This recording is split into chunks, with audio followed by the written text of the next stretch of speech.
catégorie roman d'amour, c'est Cécile Chemin pour Laisser tomber la neige aux éditions J'ai lu. C'est la rencontre de deux personnages dans un genre de huis clos, dans un chalet à la montagne, avec quand même pas mal de monde autour, parce que moi j'adore les gens qui gravitent, qui vont rajouter à l'histoire, etc. Voilà, des joutes verbales, de la neige forcément, et puis de l'aventure.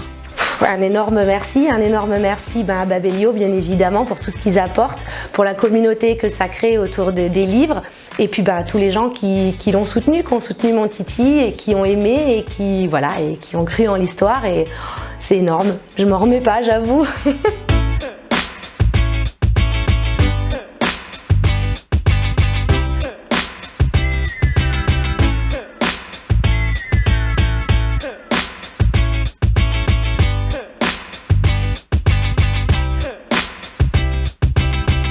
Ce qui change avec le 5e roman, c'est qu'on a une conscience accrue du fait qu'on ne veut absolument pas décevoir le lecteur. Les chroniques, les critiques vous font et vous défont. Alors résultat, c'est vrai qu'on est totalement dépendant. On est totalement dépendant du regard de l'autre. L'enfer c'est les autres, disait Sartre, et ça n'a jamais été aussi vérifié que dans ce travail d'auteur. On a vraiment besoin du regard de l'autre pour que nos romans existent. Je suis super fier de faire partie du premier prix Polar Babelio 2019. Les prix des lecteurs, c'est les plus précieux parce que vous avez beau avoir la meilleure des histoires, la meilleure des intrigues, les meilleurs des personnages, mais s'il n'y a personne pour ouvrir votre bouquin, en fait, il n'existe pas. Donc oui, c'est très précieux, et c'est vraiment un thermomètre. On sait si on est légitime de continuer ou pas.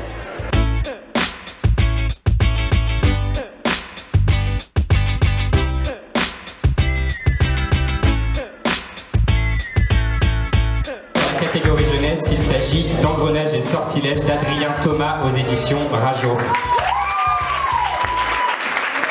C'est un roman qui se passe dans un univers steampunk fantasy, c'est-à-dire où la magie est en concurrence avec la technologie.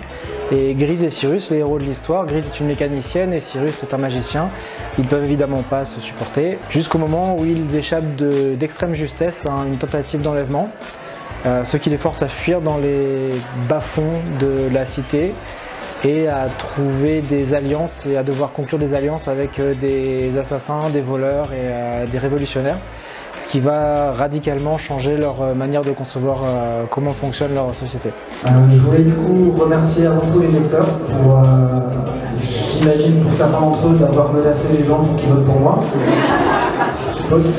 Ça me fait très plaisir, c'est un prix de lecteur, donc forcément c'est un prix qui vaut quelque chose vraiment à mes yeux, c'est-à-dire c'est un prix qui a été fait par les lecteurs pour les lecteurs, donc c'est les lecteurs qui ont décidé de me choisir, ce qui est l'un des plus grands honneurs qu'on peut recevoir quand on est auteur.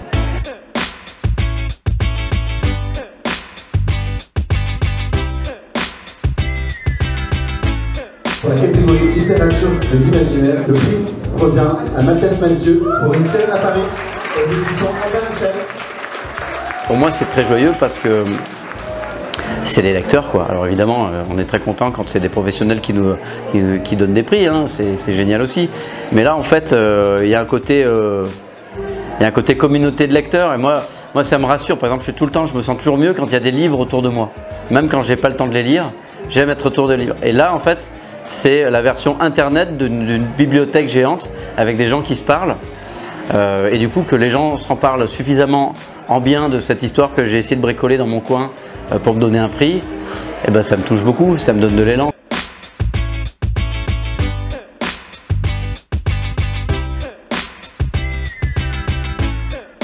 Les retours que j'ai eus, notamment grâce à Babelio, ça a été formidable parce que j'ai trouvé une résonance avec ma propre quête en fait. Et c'est un truc magique de se dire qu'on est tout seul pendant 1 an et demi à écrire un livre et qu'on va rencontrer les inconnus et qu'on arrive à se comprendre en fait. Les prix de lecteurs, ils ont une chair qui est très particulière.